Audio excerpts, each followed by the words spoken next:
Missing your touch from this morning. Can't wait to replace your boring husband. That was the text her assistant sent her. It popped up on her phone while she was giving a speech about family values. And I made sure everyone saw it. I connected her phone to the reunion's projector, live, in front of her parents, her sisters, her church friends. 1 second, she was talking about loyalty. The next, her secret affair was 30 feet wide on a white screen behind her. She turned pale. The mic slipped from her fingers. And I stood there, calm as hell, watching her entire double life explode in front of her own family. Let me tell you how we got here. She turned toward the screen, her lips trembling, her face frozen mid-sentence like a glitch in some broken video. The crowd was still processing the message projected behind her. Missing your touch from this morning. Can't wait to replace your boring husband. Signed, Tyler A. I watched the color drain from her face, like someone had pulled the life out of her veins with a straw. She opened her mouth, shut it, then whispered something I couldn't make out. I didn't care. I stepped forward, slowly, and took the mic from her hand. Everyone was staring. Some wide-eyed, some gasping, others pretending not to see what was splashed across the screen behind her. I raised the mic. Family values, huh? That's what you were saying, right? I turned toward the crowd. My wife's definition of values includes sneaking around with her assistant while I was organizing this event. She wasn't just late this morning, she was busy with Tyler. Murmurs. A few people covered their mouths. Her father stood up, looking like he wanted to murder someone. Tyler, that smug piece of crap, was standing near the back, arms crossed, with the most punchable face I've ever seen. He wasn't even trying to hide. He wanted me to know. That explained a lot. Jessica finally spoke. It's not what it looks like, she said, her voice weak, cracking. Mark, you don't understand. This is private. Why would you do this in front of everyone? I laughed. It wasn't the kind of laugh that came from joy. It was hollow and full of rage. You think I'm the problem here? You were about to toast to family while texting a guy about this morning's touch. Don't throw the word private at me now. She tried to snatch the phone from the table, but I beat her to it. I held it up and flipped through the messages so she could see just how much I already knew. Dozens of them. Photos. Flirty texts. Messages like, "You make me feel seen. Let's escape tonight. He'll never know." She reached for the phone again, more desperate this time. "Stop it. Please." I pulled back. "Why? You weren't worried about this when you were climbing into his car last weekend. Or when you told me you were going to yoga at 7 a.m. and came back with wet hair and a smile you only used to wear for me." She folded her arms. The panic was gone, replaced by venom. You know what? Fine. Tyler makes me feel alive. He listens. He doesn't zone out when I talk. He doesn't obsess over spreadsheets and deadlines. You think your loyalty is enough to make a woman happy? Wake up. She actually smirked. That's when I realized she wasn't sorry. Not a bit. She wasn't ashamed. She was pissed she got caught. And she wanted to flip the script before it hit the floor. You planned this, didn't you? She snapped. You wanted to humiliate me. I wanted the truth, I said. You just supplied the spectacle. Someone in the crowd let out a quiet damn, and I could see phones filming from both sides. Her mother looked like she might faint. Her little niece, who idolized Jessica, was asking her dad what was going on. Jessica's voice dropped to a cold, sharp whisper. This doesn't end here. I nodded. You're right. It ends in court. Papers are in your email. I'm done. She took one step forward, then turned on her heels and stormed off, heels clacking on the patio like gunshots. Tyler tried to follow, but I held up one finger and looked at him dead in the eye. Touch me, I said, and you'll be missing more than just my wife's attention. He didn't move. The screen behind me was still lit up. One last message. Are you wearing that black lace again? God, I can't stop thinking about it. I turned to the crowd, cleared my throat, and said, enjoy the reunion. I know I will. Then I walked away. I didn't cry. Not yet. That would come later. But in that moment, I felt strangely free. I sat in the car for 20 minutes before I could even start the engine. My hands were still shaking not from fear, but from the cocktail of rage and betrayal boiling in my blood. I stared out through the windshield, watching families laugh and mingle like nothing happened, like my world hadn't just shattered in front of a damn popcorn machine. Her perfume was still on my jacket. That soft, expensive vanilla scent she used when she wanted something. And now all I could think of was whether she wore that same perfume for him too. I finally started the car. I didn't go home. Couldn't. I didn't want to see our couch, where she'd probably texted him while I was cooking dinner. Didn't want to pass by the kitchen counter where she sat on Sunday mornings pretending we were fine. I drove to a 24-hour diner instead. Sat in the corner booth and ordered coffee I wasn't going to drink. My phone buzzed. Jessica, can we talk? Then another one. Jessica, I didn't mean for it to go that far. I was lonely. Lonely. The most overused excuse in the cheater's playbook. I typed a response, deleted it, typed again, and left it blank. She didn't deserve a reply. Not now. I kept replaying the last few months in my head, trying to figure out where it began. The late nights. The mysterious texts.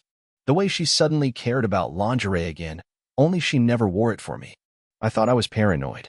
I blamed work stress, said maybe I was just insecure. But deep down, I knew. My gut screamed it. I just didn't want to believe the woman I built my life around was capable of tearing it all down behind my back. Around 3 a.m., I finally drove home. Quietly, carefully, like I was trying not to wake a ghost. But the house wasn't empty. Her car was there. I stepped inside, and there she was, sitting on the edge of the bed, still in her red dress from earlier. Eyes puffy, eyeliner smudged, lips pursed like she was rehearsing some kind of apology. You made a scene, she said. That was the first thing out of her mouth. Not, I'm sorry. Not, let's talk. Just blame. You embarrassed me in front of my family. In front of my boss's wife. Do you have any idea what kind of damage you've done to my reputation? I stared at her like she was some stranger who'd broken into my home. And maybe she had. Because the woman I married would have cried. Would have fallen apart. This one? She looked annoyed. Inconvenienced. You cheated, I said. Repeatedly. Lied to my face. And you're talking about your reputation? She stood up, crossed her arms, and let out this scoffing little laugh. You act like you were some perfect husband. You haven't touched me in weeks. You're always in your head. You never listen. Tyler. I held up a hand. Don't say his name. Why not? She snapped. He treats me like a woman. He notices when I change my hair. When I wear new things. He tells me I'm beautiful. You just grunt and nod. I clenched my fists, not to hit anything, just to feel something real in that moment. So your solution was to sneak behind my back and turn our marriage into a side quest? She shrugged. You're so dramatic. It was just fun. You were never supposed to find out. That line. That fucking line. I took a step back. My voice dropped. You're not even sorry, are you? She blinked, lips parting. Then, finally, something flickered in her face. Not guilt. Not love. Just fear, because I wasn't yelling. I wasn't begging. I was done. I pulled the drawer open, took out the envelope I'd prepped weeks ago, just in case. Inside, divorce papers. Already signed on my end. I tossed them on the bed beside her. Here's your freedom. Go be alive with Tyler. She didn't speak. Didn't move. Just stared at the papers like they were written in fire. I walked out. No slamming doors. No last words. No promises of revenge. But something inside me snapped that night. And that crack? It was just the beginning. I didn't sleep that night. Just stared at the ceiling of a hotel room I never thought I'd need. The cheap wallpaper, the hum of the mini fridge, the stiff sheets, none of it felt real. I kept replaying everything over and over in my head. Her eyes when I handed her the divorce papers. The way her mouth moved like she wanted to argue but couldn't find the words. The silence. That rotten, echoing silence. By morning, I had a dozen missed calls from her. 3 voicemails. All garbage. The first was her crying. The second, her yelling. The third was cold, just 4 words. You'll regret this, Mark. Funny thing is, I didn't. Regret wasn't what I felt. I felt violated. I felt humiliated. But not regret. If anything, I regretted not doing it sooner. Not trusting my instincts when she started working late. Not asking more questions when her texts suddenly had lock screen previews turned off. Not wondering why she started going to the gym at 6 a.m. when she hated sweating. I listened to those voicemails one more time, just to remind myself who she really was. And then I blocked her. Later that day, I went back to the house. Not to talk, just to get my things. She wasn't there. Probably off licking her wounds or texting Tyler about how insensitive I was. I moved fast, room to room, throwing my stuff into bags without folding, without caring. I paused once at the nightstand. Her wedding ring was sitting on top of a book, like some sick joke. It wasn't the ring that got me. It was the book. The one she used to read me excerpts from. A book about loyalty. Commitment. It felt like the universe was mocking me. I picked it up, flipped to the middle. One of the pages was dog-eared. I scanned the paragraph. Love isn't always loud. Sometimes it's quiet loyalty. She really had no shame. I tossed the ring in the trash and dropped the book on the floor. Then I opened the closet, and something slipped out from the top shelf. A small, pink box. I almost ignored it, but something about it felt off. I picked it up. It was a gift box. Inside, lingerie. Black, sheer, barely there. The tag was still on. But the receipt? That wasn't for me. I found it folded under the tissue paper. Bought last month. Paid for in cash. No note, no card. Just proof.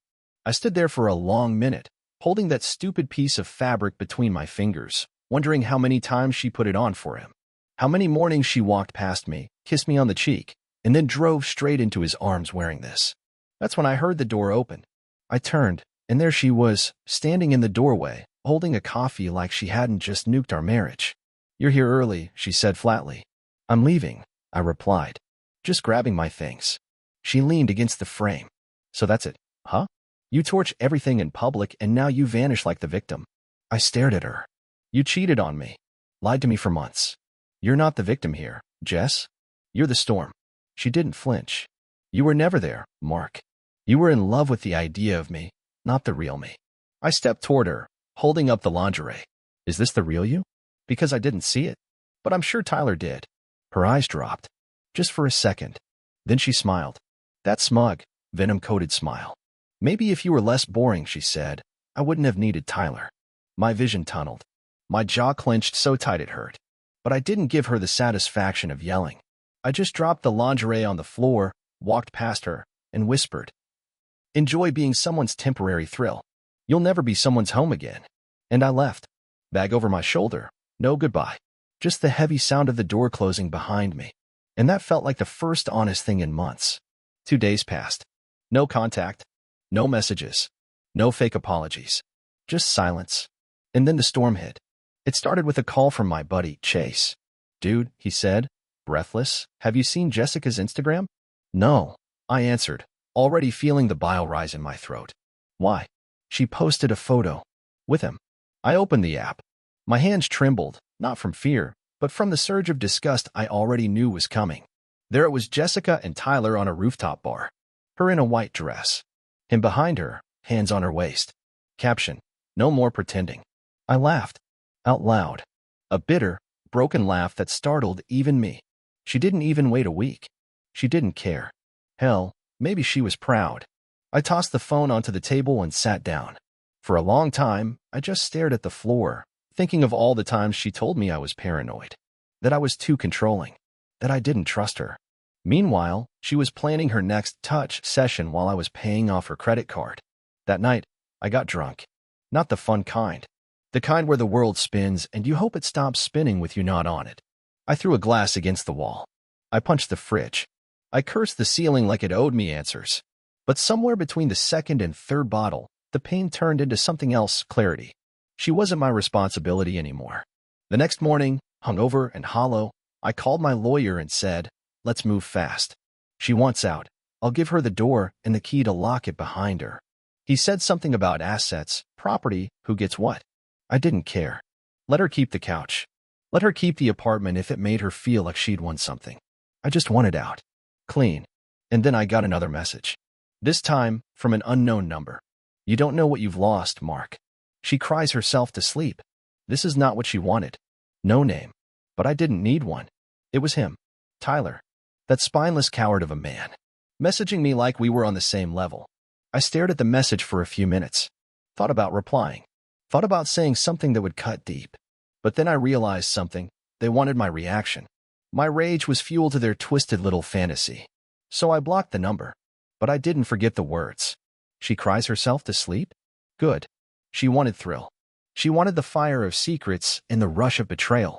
But fire doesn't warm forever. It burns, it scars, and eventually it turns to ash. That night, I started packing the rest of my things. I'd found a new place, small, quiet, mine. I wrapped up the framed photos from the living room. The ones where we looked happy.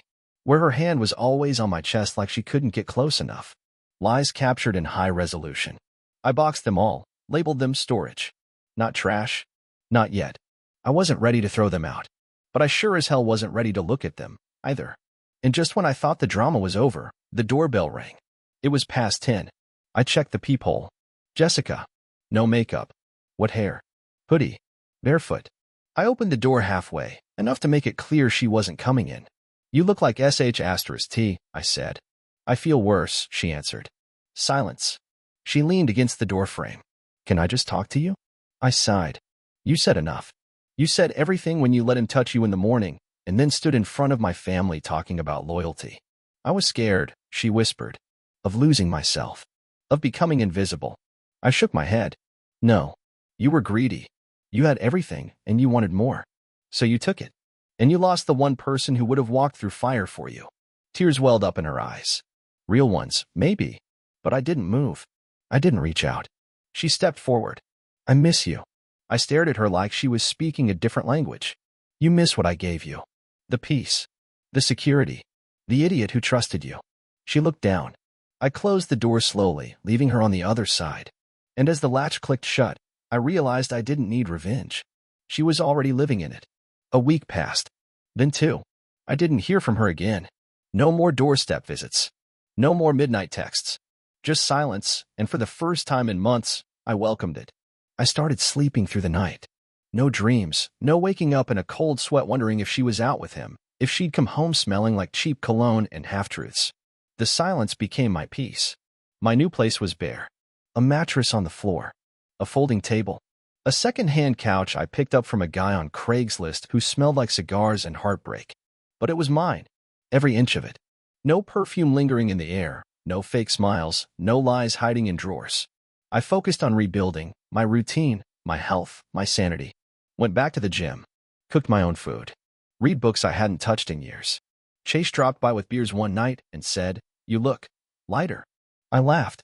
That's what happens when you drop 130 pounds of dead weight. But just when I thought I was finally turning the page, it came back. Not her. Not Tyler. Her sister. Out of nowhere, I got a call from Rachel. I almost didn't pick up, but curiosity got the better of me. Hey, she said, sounding nervous. I shouldn't be calling you. Just would kill me if she knew. Then maybe don't. I know. I need to tell you something. I sat up. Go ahead. She's not okay, Mark. I rolled my eyes. That's not my problem anymore. She's been acting weird.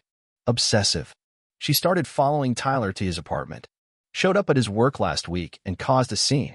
He's already seeing someone else. That caught me off guard. What? Yeah. Some yoga instructor. She found texts. Same kind of stuff she used to send you. I leaned back in my chair. Karma moves quick these days. Rachel sighed. Look, I know you have every reason to hate her. I just thought you should know. She's spiraling. I stayed quiet. She said something the other night. Something scary. Said she had nothing left. That she ruined everything good in her life. Maybe she did, I said coldly. But again, that's not on me. She made her choices. Rachel was quiet. Then softly, I just didn't want you to find out through a headline. I ended the call after that. The truth? I didn't feel pity. I didn't feel triumph. I felt tired. Like I was finally seeing how much energy she'd sucked out of me. Every conversation, every fight, every fake tear, it was like she had slowly drained the color from my life until all that was left was gray. That night, I poured myself a drink and looked out at the city from my balcony. The lights were dim, the air was crisp, and for once, I didn't feel haunted. I felt grounded. And then, just before midnight, my phone buzzed. No name. Just a message. I see now what I gave up. You were the only real thing I ever had. I didn't reply. What would be the point? She wasn't talking to me, she was talking to the version of me she destroyed. The version that believed in her. The version that stayed up late waiting, hoping, praying. That man was gone. The new me? He was just getting started. 2 more weeks passed. Life didn't snap back to normal. There was no normal after what she did, but there was routine. And routine was something. I started waking up before the alarm. No stress dreams. No dread. No pretending. My mornings were quiet. My coffee tasted better, and my face in the mirror finally looked like someone I recognized. I had scars, sure, inside, where no one could see, but I wore them like armor. I'd survived her. And I was never going back. Then, out of nowhere, I got a call from a blocked number. I ignored it.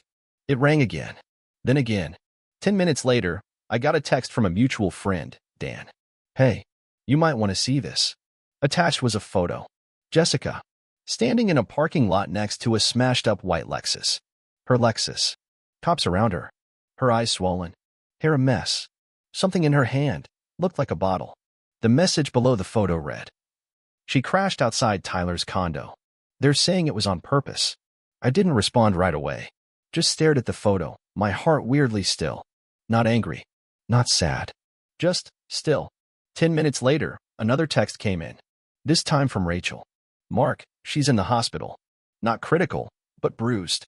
Mentally? She's not okay. Can you please talk to her? Just once." I didn't want to. God knows I didn't. But something in me, a twisted mix of closure, curiosity, and unfinished business, said I needed to look her in the eyes one last time. So I went. The hospital smelled like bleach and regret. I walked through the white halls, trying not to think about all the times I'd waited in rooms like these, holding her hand during flu visits or migraines, back when we still pretended we were good. Her room was quiet. She looked small, tired, not like the woman who could tear your soul out with a smirk, but like a girl who got lost in her own lies and forgot the way home. When she saw me, her eyes widened, then fell. "You actually came," she whispered. I did. She tried to sit up straighter, winced. "I wasn't trying to kill myself." I said nothing. "It wasn't about you. Or even him. I hit bottom." I sat down across from her, didn't lean in, didn't offer comfort. "Why now?" I asked. "Why the sudden spiral?" She looked away. "Because it was never real. Tyler, I thought he was this escape, this fire, this passion. But after you left, he changed. Got cold. Bored. Started pulling away. And when I saw him with that other woman, it hit me, he never loved me. He just loved wrecking something that was whole." I stared at her. "And what did you love, Jess? The thrill? The lies? The attention?" She blinked fast, lips trembling. "I don't know. I think I just hated feeling invisible. And you were always so stable. Predictable. You loved me too safely." I laughed. Bitterly. "So you burned down the house because the walls didn't sing?" She looked like she wanted to argue. Then she just nodded. "I made the biggest mistake of my life, Mark. I didn't just cheat on you. I lost the only person who ever saw me for more than my body or my smile. I see it now." I stood up. Too late. She reached for my hand, fingers brushing mine. "Do you hate me?" I looked her in the eyes. "No. I pity you." I turned to leave. Her voice followed me. "Do you ever think, if we'd done things differently?" I stopped at the door. We didn't. And I walked out. This time, there was no pain. No confusion. Just silence. The kind that finally felt like peace. 2 months later, the divorce was finalized. She didn't fight it. No dramatic courtroom scene. No teary-eyed confession in front of a judge. Just signatures, silence, and the sound of a door closing on something that once looked like forever. I walked out of the courthouse with the papers in hand, the Florida sun hot on my back. It was strange how something so official, so life-altering, could feel so light. Like dropping a bag you didn't even know you were carrying. I moved forward, day by day. I didn't chase distractions or force healing. I let the wounds scab naturally. Some mornings still felt heavy. Some nights, I still heard her laugh in the back of my mind. But it faded. Slowly. And when it came back, it didn't sting. It just reminded me how far I'd come. I ran into Tyler once. At a gas station, of all places. He looked older. Tired. I was darting around like he was waiting for someone to jump him. He saw me. Hesitated. Tried to force a nod. I didn't return it. Just stared long enough for him to feel it. That was enough. I heard later he broke it off with her not long after the crash. Blocked her. Moved on. She tried dating again, but it never stuck. People talk. Reputations follow. And the kind of men she wanted? They saw right through her now. Eventually, she moved out of state. Rachel said she's working some corporate job, trying to start fresh. I didn't ask for details. I didn't care. As for me, I got my own place, properly this time. Furniture I chose. Art I actually liked. A dog, rescued mutt, named him Knox. Loyal little bastard. Follows me around like I'm the only thing in the world that makes sense. And maybe I am to him. I started dating again. Slowly. Cautiously. Not because I needed someone, but because I finally wanted someone. There's a difference. The truth is, I learned a hell of a lot. I learned that love without loyalty is just performance. That some people only know how to receive love. They never learned how to give it back. I learned to trust my gut, to listen to the quiet signs, the subtle shifts. And I learned that healing doesn't come when you find someone new, it comes when you remember who the hell you were without them. If I could tell anyone going through what I went through one thing, it'd be this. Don't chase closure. Don't beg for answers. And never, ever try to fix someone who doesn't want to be whole. You are not hard to love. You were just loving someone who only knew how to break things. Let them drown in the fire they lit. You walk out of the smoke. And don't look back.